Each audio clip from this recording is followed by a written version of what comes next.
Quand on fait des vidéos sur internet, j'ai remarqué, en tout cas dans les miennes, que souvent c'est chouette d'avoir une petite musique de fond, ça donne un petit peu plus envie de le regarder jusqu'à la fin. Surtout quand c'est une vidéo qui est un petit peu longue, le seul problème qu'il y a, c'est que trouver des musiques qui sont assez longues pour des tutos de 5 à 10 minutes, c'est parfois un peu compliqué. Aujourd'hui, je vous montre comment vous pouvez rallonger n'importe quelle chanson pour la durée que vous voulez, à plus ou moins 5 secondes près.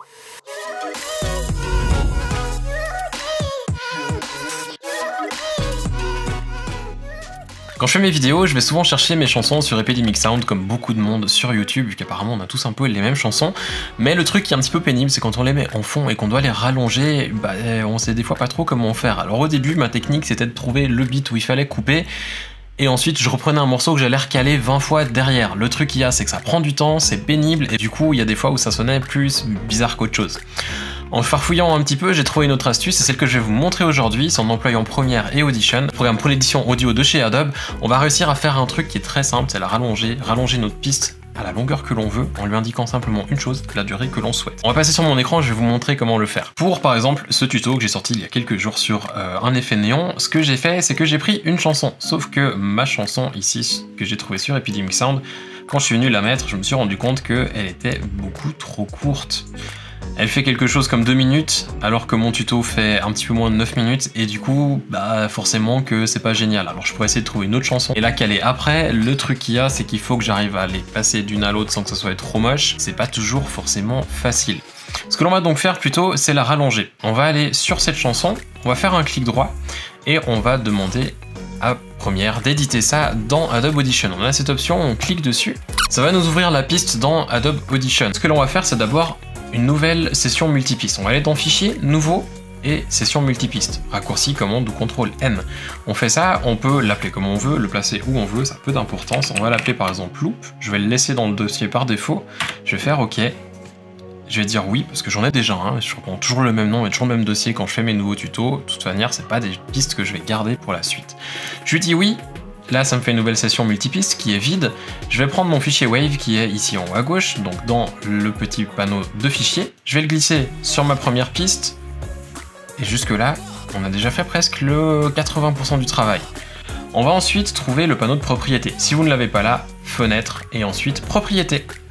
Quand vous avez ce panneau qui est ouvert, il faut juste retrouver la partie qui s'appelle remixer. Pas besoin d'aller sous étirer, juste remixer. Vous cliquez activer le remixage, ça va analyser le clip, ça prend quelques secondes, le temps qu'il fasse son travail. Et à partir du moment où il l'a fait, on va pouvoir venir cliquer ici sur durée cible et lui dire par exemple, je veux que ma piste dure 9 minutes. Pour 9 minutes, on va taper 9, 2.00. Le premier c'est les minutes et les 2 points pour indiquer la séparation et ensuite les secondes.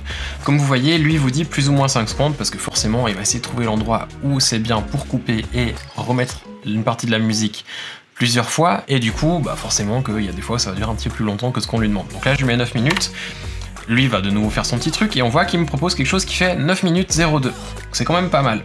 Si on veut aller plus loin, on peut s'amuser avec les options avancées. Personnellement je m'en sers pas, je pourrais si je voulais. Pour le moment ça va très bien ce que je fais, surtout que c'est de la musique de fond, c'est pas dire que c'est la chose qui est prédominante dans mes tutos, c'est plus pour avoir un petit truc de fond pour pas s'ennuyer. Au moment où on a notre piste qui est étirée, on va se rendre de nouveau dans multipiste et on va faire exporter vers Adobe Premiere.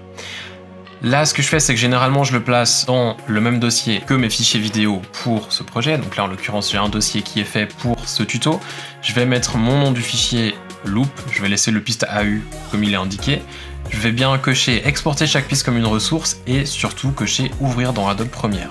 Le reste, je vais laisser tel quel, je fais exporter. Je vais lui dire oui parce que je l'avais déjà fait pour le tuto. Je le refais pour vous le montrer. Je fais donc oui pour écraser ce qui existait. Et là, ça va dans Premiere me dire où est-ce que je veux placer ma nouvelle piste. Je vais écraser l'ancienne qui était donc sur la piste 3. Je vais venir ici, Audio 3, OK. Et ça met ma nouvelle piste qui est maintenant beaucoup plus longue et que je peux mettre là où j'en ai besoin. À partir de là, on peut traiter notre piste audio dans Premiere comme on en a l'habitude, faire ce que l'on veut. Si on préfère éditer dans Audition, on peut le faire aussi avant de le réimporter dans Premiere. C'est vraiment très pratique et surtout que ça prend pas de temps du tout. C'est quasi du temps réel ce que je vous ai fait là, donc vous pouvez imaginer que si je le fais sans parler, la vitesse à laquelle ça peut aller.